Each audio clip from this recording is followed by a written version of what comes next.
भारतीय इतिहास के अध्ययन के क्रम में आज से शुरू हो रहा है पूर्व मध्यकाल, जिसकी अवधि है 800 से 1200 ईस्वी तक। इसमें हम जो छोटे छोटे राजवंश रहे हैं उनके बारे में पढ़ेंगे। पहला हेडिंग आप लोग देख रहे होंगे, राजपूतों की उत्पत्ति। तो यहाँ हम शुरुआत करते हैं राजपूतों की उत्पत्ति से, इनसे संबंधित जो प्रश्न आए हों। राजपुत्र शब्द का उपयोग किसके लिए किया जाता था? राजपुत्र शब्द का उपयोग राजकुमारों के लिए किया जाता था। पूर्व मध्यकाल में सैनिक वर्गों तथा छोटे जमींदारों एवं सामंतों के लिए कौन सा शब्द प्रयोग किया जाता था? तो राजपूत शब्द प्रयोग किया जाता था पूर्व मध्यकाल में। किसके लिए? सैनिक वर्गों और छोटे जमींदारों और सामंतों के लिए। अगला है, राजपूत शब्द संस्कृत के किस शब्द का विकृत रूप है? तो यह राजपुत्र का ही बिगड़ा हुआ रूप क्या है? राजपूत है। राजपूतों की उत्पत्ति के संदर्भ में विद्वानों के जो विभिन्न मत हैं उनको देखते हैं। कर्नल जेम्स टार्ट का कहना है कि राजपूत शक सीथियन थे। वी.ए. स्मिथ का कहना है कि राजपूत हूण, शक और कुषाण थे। देसी विद्वानों का क्या कहना है उनको देखते हैं। गौरी शंकर, हीराचंद ओझा और सी.वी. वैद, इन तीनों का कहना है कि राजपूत क्षत्रिय थे। अगला, दशरथ शर्मा, वी.एस. पाठक, इन दोनों का कहना है कि राजपूत ब्राह्मण थे। राजपूतों की विदेशी उत्पत्ति का मत सर्वप्रथम किसने प्रतिपादित किया था? तो ये किया था कर्नल जेम्स टार्ड ने। अगला है, अग्निकुंड सिद्धांत द्वारा राजपूतों की उत्पत्ति का वर्णन सर्वप्रथम चंद्रवरदाई के पृथ्वीराज रासो नामक ग्रंथ में दिया गया है। अग्निकुंड से उत्पन्न कौन सी राजपूत जातियों का वर्णन मिलता है?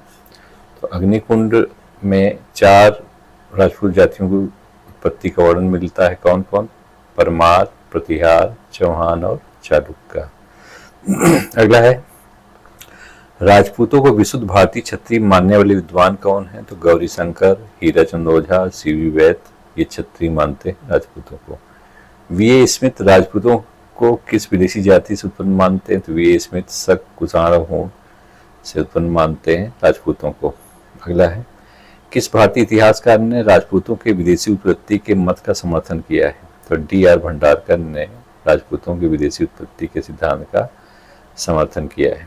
अगला है, प्राचीन वर्ण व्यवस्थाकारों के अनुसार राजपूतों को कितने जातियों का वर्णन मिलता है? राजपूतों में कितनी जातियों का वर्णन मिलता है? तो ये 36 जातियों का वर्णन मिलता है। पाणिनि के अष्टाध्यायी में राजपूत शब्द का प्रयोग किस अर्थ में किया गया है? तो ये राजन अथवा रक्षक के अर्थ में राजपूत शब्द का प्रयोग पाणिनि के अष्टाध्यायी में किया गया है। अगला पॉइंट है, उत्तर मध्यकालीन साहित्य में राजपुत्र शब्द का प्रयोग किस जाति के लिए किया जाता था? तो ये क्षत्रिय जाति के लिए किया गया है। कलहड़ की राजतंगड़ी में शाही परिवारों के उत्तराधिकारियों के लिए राजपुत्र शब्द का प्रयोग किया गया है। राजपूत काल को किस एक अन्य नाम से जाना जाता है? तो राजपूत काल को सामंत काल के नाम से भी जाना जाता है। सामंत का सर्वप्रथम वर्णन अशोघोष के बुद्धचरित में मिलता है। अगला, राजस्थान के राजपूतों का वर्णन किसने अपनी पुस्तक annuls and antiquities of Rajasthan में किया है? तो ये है कर्नल जेम्स टार्ट। इन्होंने अपनी पुस्तक में राजपूतों की उत्पत्ति का वर्णन किया है। अगले वंश की हम बात करते हैं। अगला वंश है गुर्जर प्रतिहार वंश। सर्वप्रथम गुर्जर जाति का उल्लेख पुलकेशिन द्वितीय के ऐहोल अभिलेख में मिलता है। अगला है, किस अभिलेख में गुर्जर प्रतिहार को राम के भाई लक्ष्मण का वंशज बताया गया है?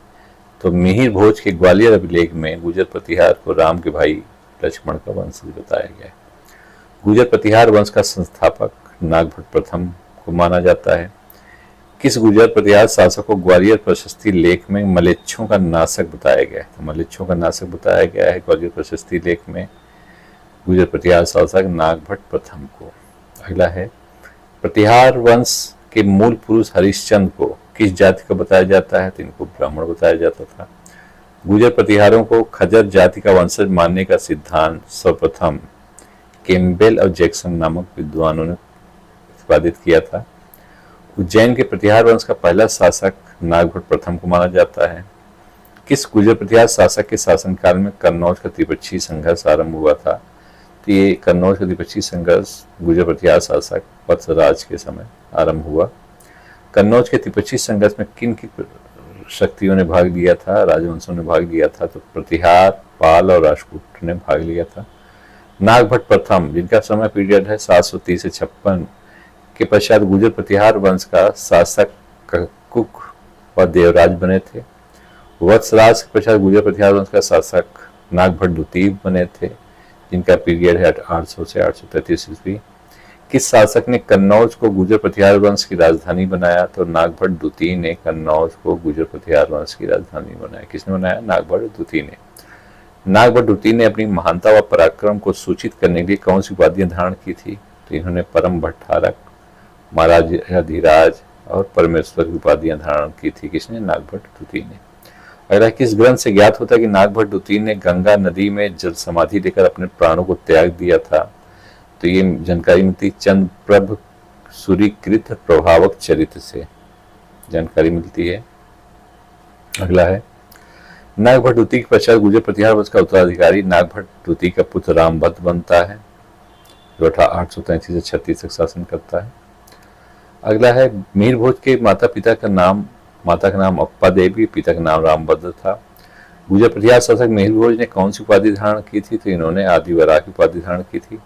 मिहिर भोज की आदिवरा की उपाधि किस अभिलेख में वर्णन है? तो ग्वालियर चतुर्भुज अभिलेख में आदिवरा की उपाधि मिहिर भोज की वर्णित है। अगला प्रश्न देखते हैं।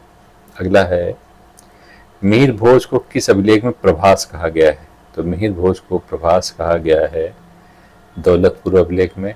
मिहिर भोज के शासन काल में कौन सा अरबी यात्री भारत आया था? तो मिहिर भोज के काल में सुलेमान भारत आए थे, अरबी यात्री थे, जो कि अरबों का घोर शत्रु किसको कहा गया है? तो मिहिर भोज प्रथम को ही कहा गया है। मिहिर भोज प्रथम को किस धर्म के अनुयायी थे? तो ये वैष्णव धर्म के अनुयायी थे। मिहिर भोज प्रथम के समय दो प्रबल शक्तियां कौन सी थीं? तो ये थे पाल शासक देवपाल और राष्ट्रकूट शासक ध्रुव।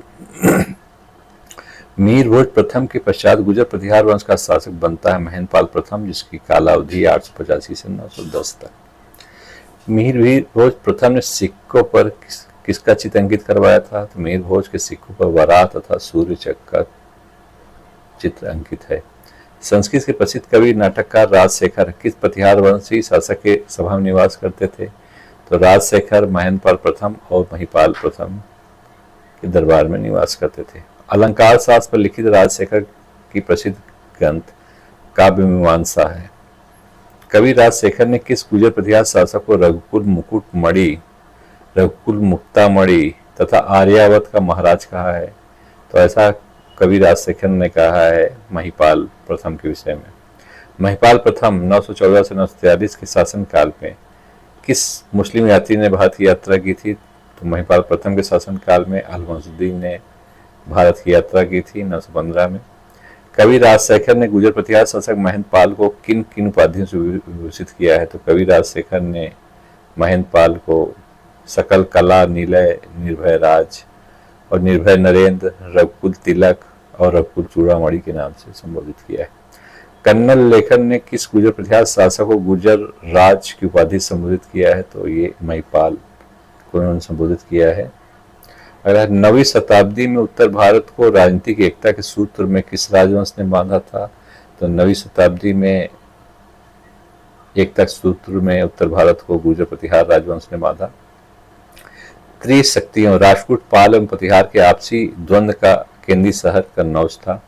गुर्जर प्रतिहार शासक राजपाल की हत्या के संदर्भ में किस चंदेल शासक को जिम्मेदार माना जाता था? चंदेल शासक विद्याधर को। महमूद गजनी ने किस गुर्जर प्रतिहार शासक को पराजित किया था? तो इन्होंने राजपाल और त्रिलोचन पाल को पराजित किया था। गुर्जर प्रतिहार वंश का अंतिम शासक यशपाल था। गुर्जर प्रतिहार वंश के पतन पश्चात कन्नौज पर गढ़वाल वंश की स्थापना हुई। किस गुर्जर प्रतिहार शासक ने चक्रा युद्ध को पराजित कर कन्नौज को अपनी राजधानी बनाया था? तो ये नागभट्ट द्वितीय ने ऐसा किया था, चक्रा युद्ध को पराजित कर कन्नौज को अपनी राजधानी बनाया था। अगला है, मिहिर भोज प्रथम किन पाल राजाओं के समकालीन था? तो मिहिर भोज प्रथम पाल राजा देवपाल तथा विग्रहपाल के समकालीन थे। मिहिर भोज प्रथम किन राष्ट्रकूट राजाओं के समकालीन थे? तो ये अमोघवंश और कृष्ण द्वितीय के समकालीन थे। मिहिर भोज प्रथम के बाद गुर्जर प्रतिहार वंश का शासक महेंद्रपाल प्रथम बनता है। महेंद्रपाल प्रथम की माता का नाम चंद भट्टारिक था। खजुराहो लेख के चंदेल यशोवर्मन को क्या कहा गया है? खजुराहो लेख में चंदेल यशोवर्मन को गुर्जरों के लिए जलती हुई अग्नि के समान कहा गया है। यशोवर्मन के लिए क्या कहा गया है खजुराहो लेख में? इन्हें कहा गया है गुर्जरों के लिए जलती हुई अग्नि के समान कहा गया है। किस शासक ने राजपूतों का संघ बनाकर गुर्जर शासक राजपाल को दंडित किया था? तो ऐसा किया था चंदेल शासक विद्याधर ने। किस अभिलेख से पता चलता है कि चंदेल शासक विद्याधर के एक सामंत कछवाहा वंशी अर्जुन ने राजपाल पर आक्रमण कर उसकी हत्या कर दी थी? तीन जानकारी मिलती दूपकुंड अभिलेख से। राजपाल के पश्चात दो उत्तराधिकारी कौन हुए थे? तो त्रिलोचन पाल और यशपाल हुए थे। किस शहर को नगर महोदय श्री कहा जाता था? ये कन्नौज को ही कहा जाता था। महिपाल प्रथम को किस एक अन्य नाम से जाना जाता है? तो महिपाल प्रथम को क्षितिपाल भी कहा जाता है। महिपाल प्रथम के समकालीन विद्वान क्षेमेश्वर के किस ग्रंथ में महिपाल की राष्ट्रकूटों के विरुद्ध कर्नाट विजय का विवरण मिलता है? चंड कौशिकम नाटक में मिलता है। अगले वंश की बात करते हैं, परमार वंश। यहाँ हम लोग पढ़ेंगे परमार वंश के हैं। परमार का शाब्दिक अर्थ होता है शत्रुओं को मारने वाला। क्या अर्थ होता है परमार का? शत्रुओं को मारने वाला। किस ग्रंथ में परमारों की उत्पत्ति आबू पर्वत स्थित गुरु वशिष्ठ के अग्निकुल से बताई गई है? तो चंद्रवदाई की पृथ्वीराज रासो और पद्म गुप्त की नवशशांक चरित्र में बताई गई है। अगला है, पी.एस. गांगुली ने परमारों की उत्पत्ति किस राजवंश से संबंधित बताया है? तो पी.एस. गांगुली ने परमारों की उत्पत्ति राजपूतों से संबंधित बताया है। हला युद्ध कित पिंगल सूत्रवृत्ति में परमाणु की उत्पत्ति रूप स्वीकार किया गया है? ब्रह्मक्षत्र कुलीन स्वीकार किया गया है परमाणु को। परमार वंश के इतिहास जानने का महत्वपूर्ण ग्रंथ है पद्म गुप्त के नवशशांक चरित्र। परमार वंश का संस्थापक माना जाता है उपेंद्र या कृष्णराज को। अगला, परमार वंश के मुख्य धारा वाले शासकों की राजधानी धारा नगरी एमपी थी। परमार प्रारंभिक दौर में किसके अधीन सामंत थे? तो राजपूत और प्रतिहारों के अधीन थे प्रारंभिक दौर में परमार। परमार शासक उपेंद्र को द्विज वर्ग रत्न किस अभिलेख में कहा गया है? तो ये उदयपुर अभिलेख में उपेंद्र को द्विज वर्ग रत्न के नाम से संबोधित किया गया। पद्मगुप्त किस परमार शासकों के राजकवि थे? पद्मगुप्त वाकपति मुंज तथा सिंधु राज के राजकवि थे। अगला, राजपूत शासक गोविंद तृतीय ने मालवा पर सफल अभियान बदले उपेंद्र कृष्णराज को किस क्षेत्र का शासक बनाया था? तो ये गोविंद तृतीय ने जो है मालवा सफल अभियान के बदले उपेंद्र कृष्णराज को दक्कन का शासक बनाया था। अगला है, किस प्रशस्ति में परमार वंश के शासक के नाम तथा उनकी उपलब्धियों का वर्णन मिलता है? तो परमार वंश के शासकों के नाम तथा उपलब्धि का वर्णन उदयपुर प्रशस्ति में मिलता है। परमार वंश का सर्वप्रथम महत्वपूर्ण तथा उन्हें स्वतंत्र स्थिति लाने वाला शासक कौन था? तो ऐसा था हर्ष अथवा सियक द्वितीय। हर्ष और सियक द्वितीय परमार वंश के प्रथम महत्वपूर्ण और स्वतंत्र स्थिति लाने वाला शासक था। हर्ष अथवा सियक द्वितीय ने सौराष्ट्र में राजपूत शासक कृष्ण तृतीय के किस चालुवंशी सामंत को पराजित किया था? इन्होंने योगराज द्वितीय को पराजित किया था। हर्ष अथवा सियक द्वितीय ने किस राजपूत शासक को परास्त कर स्वयं को राजपूतों की अधीनता में मुक्त किया था? तो हर्ष या सियक द्वितीय ने राजपूत शासक खोडिक द्वितीय को पराजित कर स्वयं को राजपूतों की अधीनता से मुक्त किया था। हर्ष अथवा सियक द्वितीय ने राजपूत शासक खोडिक द्वितीय को नर्मदा नदी के तट पर काली घट्टा या काली घुट्टू नामक युद्ध में पराजित किया था। हर्ष अथवा सियक द्वितीय तथा राजपूत शासक खोटिक द्वितीय के मध्य कलिघट्टू युद्ध का वर्णन नागपुर लेख में प्राप्त किया जाता है। अगला है, हर्ष अथवा सियक द्वितीय किसका पुत्र था? ये परमार शासक वैरी सिंह द्वितीय का पुत्र था। परमार शासक सियक द्वितीय के कितने पुत्र थे? तो दो पुत्र थे, मुंज और सिंधुराज। परमार शासक सियक द्वितीय के पश्चात उत्तराधिकारी हुआ कौन? मुंज। परमार शासक मुंज इतिहास में किस नाम से प्रसिद्ध था? तो ये वाकपति मुंज तथा उत्पल राज के नाम से प्रसिद्ध था।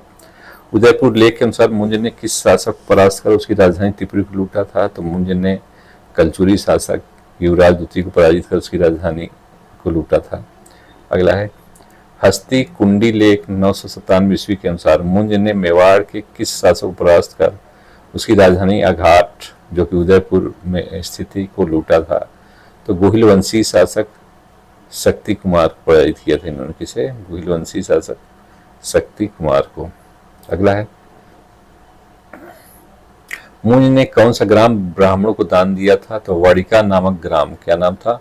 वाड़िका नामक ग्राम को मुंज ने ब्राह्मणों को दान दिया था।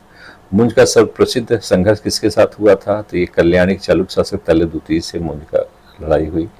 मृत्युंकित प्रबंध चिंतामणि के मुंज प्रबंध भाग के अनुसार मुंज ने कितनी बार चालुक्य शासक तल्य द्वितीय युद्ध में परास्त किया था। तो मुंज ने चालुक शासक तैलक द्वितीय को 6 बार युद्ध में पराजित किया था। मुंज ने चालुक्य शासक तैलक द्वितीय को 6 बार युद्ध में पराजित किया था। मालवा में परमाणु शक्ति की उत्कर्ष किस शासक के शासनकाल में हुआ? तो वाकपति मुंज 993-995 के काल में परमाणु की शक्ति का उत्कर्ष हुआ। अगला, वाकपति मुंज की जनसभा में पद्मगुप्त, धनंजय, हलायुध, धनिक और अमित गति निवास करते थे। परमार शासक मुंज द्वारा रचित श्लोक कहाँ संकलित है? तो मुंज द्वारा रचित श्लोक सुभाषित रत्न संदोह में संलग्न है। अगला है, मुंज ने किस शीर्षक में भूगोल ग्रंथ लिखा था? तो मुंज ने प्रतिदेश व्यवस्था नाम से भूगोल ग्रंथ लिखा था। अगला, किस परमार शासक के नेतृत्व में धारा नगरी भारत की साहित्यिक राजधानी बन गई? तो ये वाकपति मुंज के ही नेतृत्व में। अगला है, किस परमार शासक ने अपनी राजधानी में मुंज सागर नामक तालाब बनवाया था? तो ऐसा किया था वाकपति मुंज ने। किस परमार शासक ने गुजरात में मुंजपुर नामक नए नगर की स्थापना की थी? तो ऐसा किया था वाकपति मुंज ने। परमार शासक वाकपति मुंज ने कौन सी प्रसिद्ध उपाधि धारण की थी? तो वाकपति मुंज ने अमोघवर्ष, पृथ्वी वल्लभ, श्री वल्लभ, कवि मित्र और कवि वृष की उपाधि धारण की थी। वाकपति मुंज ने किन स्थानों पर प्रसिद्ध मंदिर का निर्माण कराया था? तो वाकपति मुंज ने उज्जैन में, महेश्वर में, धर्मपुरी में, ओकार, मधाता में प्रसिद्ध मंदिरों का निर्माण कराया था। वाकपति मुंज से संबंधित विद्वान और रचनाएं। विद्वान है पद्मगुप्त, इनकी रचनाएं नवशासांग चरित। धनिक की रचना है 10 रूपावलोक और काल निर्णय। धनंजय की रचना है 10 रूपक। हलायुध की रचना है पिंगल छंद शास्त्र पर मित्र सजवनी नामक टीका तथा अभिधान माला। अमित गति की रचना है सुभाषित रत्न संदोह। शोभन की रचना है चतुर्विशी का स्तुति। अगला है, परमार शासक मुंज किस राजपूत शासक द्वारा पराजित हुआ था? परमार शासक मुंज पराजित हुआ राजपूत शासक तैलक द्वितीय द्वारा। परमार शासक मुंज पराजित हुआ राजपूत शासक तैलक द्वितीय द्वारा। अगर परमार शासक वाकपति मुंज के पश्चात कौन सा उत्तराधिकारी बना? तो मुंज का छोटा भाई सिंधुराज उत्तराधिकारी बना। अगला है, परमार शासक वाकपति मुंज के पश्चात कौन सा उत्तराधिकारी बना? तो ये मुंज का छोटा भाई सिंधुराज ही बना था। अगला, परमार शासक सिंधुराज ने कौन सी उपाधि धारण की थी? तो इन्होंने कुमार नारायण, शासांग अवंतीश्वर, नव शासांग और मालवा राज की उपाधि धारण की थी। अगला है, सिंधुराज ने किस समकालीन चालुक्य शासक को पराजित कर अपना खोए हुए प्रदेशों पर पुनराधिकार किया था? तो सत्याश्रय के साथ ऐसा हुआ था। परमार शासक सिंधुराज का विवाह किस राजवंश की कन्या के साथ हुआ था? ये नागवंशी शासक की पुत्री शशिप्रभा के साथ सिंधुराज का विवाह हुआ था। अगला, किस शासक द्वारा सिंधुराज को पराजित होना पड़ा था? तो गुजरात चालुक्य शासक मूलराज प्रथम के पुत्र चमुंड राय द्वारा सिंधुराज को पराजित होना पड़ा था। अगला है, परमार शासक सिंधुराज की पराजय की सूचना के प्रमुख स्रोत कहाँ से प्राप्त हुए हैं? तो जयसिंह सूर्यकीर्त, कुमार भूपाल चरित तथा वांगनगर लेख से। सिंधुराज की मृत्यु के पश्चात परमार वंश का उत्तराधिकारी कौन बना? तो सिंधुराज का पुत्र भोज। परमार शासक भोज की राजनीतिक उपलब्धियों का वर्णन किस अभिलेख में है? तो यह है उदयपुर प्रशस्ति में। अगला पॉइंट है, किस परमार वंशी शासक के शासन काल में राजनीतिक और सांस्कृतिक दोनों दृष्टियों से परमार राज की अभूतपूर्व उन्नति हुई? तो ऐसा हुआ था राजा भोज के समय। अगला है, परमार शासक भोज का सर्वप्रथम संघर्ष किन लोगों के साथ हुआ? किस शासक के साथ हुआ? तो ये कल्याणी के चालुक्य के साथ हुआ। किस शासक ने परमार शासक को पराजित किया था? तो चालुक्य शासक जयसिंह द्वितीय ने परमार शासकों को पराजित किया था। भोज का समकालीन चंदेल शासक विद्याधर था। किस अभिलेख के अनुसार भोज ने कोकड़ नरेश शासक केसी देव को संपत्ति छीन ली तथा कोल्हापुर में अनंत सैन्य शिविर लगाया? इस विजय के विरोध में भोज ने कोकड़ विजय पर्व भी मनाया। किस शासक ने परमार भोज पर आक्रमण कर परास्त किया तथा राजधानी धार नगरी जला दिया था? तो कल्याणी चालुक्य शासक सुमसर प्रथम ने ऐसा किया था। अगला है, गुजरात के चालुक्य वंशी शासक भीम प्रताप था। त्रिपुरी के कलचुरी शासक लक्ष्मीकर्ण ने किसके विरुद्ध संघ बनाया था? इन्होंने बनाया था परमार भोज के विरुद्ध। अगला, परमार कालीन कला एवं साहित्य। परमार शासक भोज ने अपनी राजधानी उज्जैन से कहाँ स्थानांतरित की थी? तो इन्होंने धारानगर एमपी स्थानांतरित की थी। अगला, धारा में सरस्वती मंदिर के समीप किसने विजय स्तंभ स्थापित किया था? तो विजय स्तंभ सरस्वती नदी के समीप धारा में परमार भोज ने स्थापित किया था। परमार सत्ता का चरमोत्कर्ष किसके शासनकाल को माना जाता है? तो ये भोज के शासनकाल कहा जाता है। प्रबंध चिंतामणि के अनुसार भारतीय इतिहास में किन शासक की ख्याति च्युतविजय की तुलना में विद्वता तथा विद्या के कला के संरक्षक के रूप में हुई? तो ये हुआ है राजा भोज के साथ। पहला है, परमार शासक भोज को उसकी विद्वता के कारण कौन सी उपाधि प्रदान की जाती थी? तो ये कविराज कहा जाता था। आईने अकबरी के अनुसार परमार शासक भोज की राजसभा में कितने विद्वान निवास करते थे? तब परमार भोज की राजसभा में 500 विद्वान निवास करते थे। भोपाल के दक्षिण पूर्व में 250 वर्ग मील लंबी भोजसर झील का निर्माण करवाया था परमार भोज ने।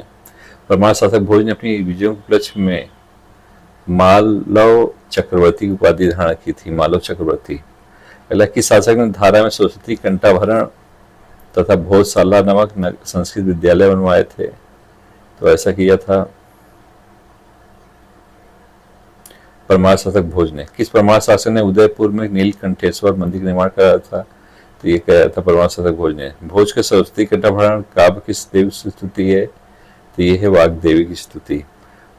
आद्य धारा निराधारा निराधारा सरस्वती श्लोक है परमार शासक मुंज। परमार शासक भोज। परमार शासक भोज के विषय में किसके बारे में? परमार शासक भोज के बारे में।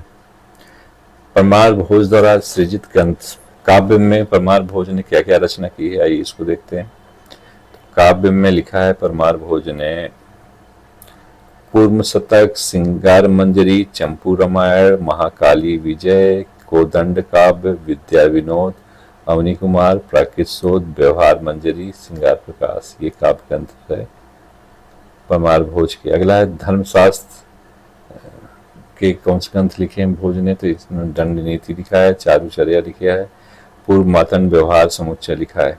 अगला है वास्तुशिल्प शास्त्र में इनकी युक्ति कल्पतरु जो कि इसमें नावों का निर्माण कराया जाता था, सवरांग सुधार जो स्थापत्य की चित्रकला के लिए। अगला है योग शास्त्र राज मातंड अथवा योगासार संग्रह, ये पतंजलि की योग सूत्र टीका है, ये भी लिखा है इसने परमार भोज ने। ज्योतिष शास्त्र का ग्रंथ लिखा प्रश्न ज्ञान, आदित्य प्रताप सिद्धांत, राजमातंड, राजमिकांक, जन वल्लभ। अलंकोश व्याकरण लिखा है भोज ने, सरस्वती कंठाभरण, प्राकृत व्याकरण, नाम मलिका, सिद्धांत संग्रह, सुभाषित प्रबंध, शुद्धानुशासन। चिकित्सा शास्त्र पे भोज ने ग्रंथ लिखा है वेद सर्वस्व शालिहोत्र। शैव धर्म पर लिखा है तत्व परीक्षा, शैव दर्शन लिखा तत्व प्रकाश। परमार भोज की राज्यसभा के विद्वान थे भास्कर भट्ट। भोज ने इन्हें विद्यापति की उपाधि दी है। धनपाल व उवट इन्हें मतभास, तिलक मंजरी, पावलच्छी माला लिखा इन्होंने। दामोदर मिश्र भी विद्वान थे। परमार वंश के पतन। परमार शासक भोज के पश्चात उसका उत्तराधिकारी कौन हुआ? तो भोज के पुत्र उदय सिंह प्रथम उत्तराधिकारी हुआ था उसका। किसके द्वारा परमार शासक जयसिंह प्रथम पराजित हुआ था? तो जयसिंह पराजित हुआ परमार शासक कल्याणी शासक सोमेश्वर द्वितीय द्वारा। अगला है परमार शासक जयसिंह प्रथम के पश्चात कौन उत्तराधिकारी हुआ? तो जयसिंह प्रथम पर उदयादित्य उत्तराधिकारी हुआ। परमार शासक उदयादित्य ने किस नगर को बसाया था? तो भिलसा समीप उदयपुर को बसाया था इन्होंने। परमार शासक उदयादित्य ने चौहान शासक विग्रहराज तृतीय की सहायता से किसे पराजित कर अपनी राजधानी से मुक्त कराया था? तो कजूरी शासक कर्ण को पराजित किया था इन्होंने। उदयादित्य ने किस विजय के उपलक्ष्य में एलोरा की गुफा में चित्र बनवाए थे? तो दक्षिण विजय के उपलक्ष्य में उदयादित्य ने ऐसा किया था। अगला है एलोरा कैलाश मंदिर का अंतिम उद्धारकर्ता कहा जाता है उदयादित्य को। उदयादित्य ने उदय समुद्र नामक तालाब का निर्माण उदयपुर में कराया था। उदयादित्य के पश्चात परमार वंश का शक्तिशाली शासक था उत्तराधिकारी था लक्ष्मण देव। कौन था? लक्ष्मण देव। अगला है लक्ष्मण देव पश्चात परमार वंश का उत्तराधिकारी कौन बना था? तो लक्ष्मण देव पश्चात परमार वंश का उत्तराधिकारी लक्ष्मण देव का छोटा भाई नरवर्मा बना था। अगला परमार शासक नरवर्मा ने कौन सी उपाधि धारण की थी? इन्होंने निर्वाण नारायण की उपाधि धारण की थी।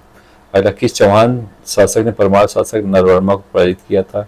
तो चौहान शासक अजयराज तथा उसके पुत्र अवराज ने पराजित किया था। नरवर्मा पश्चात परमार वंश का उत्तराधिकारी कौन बना?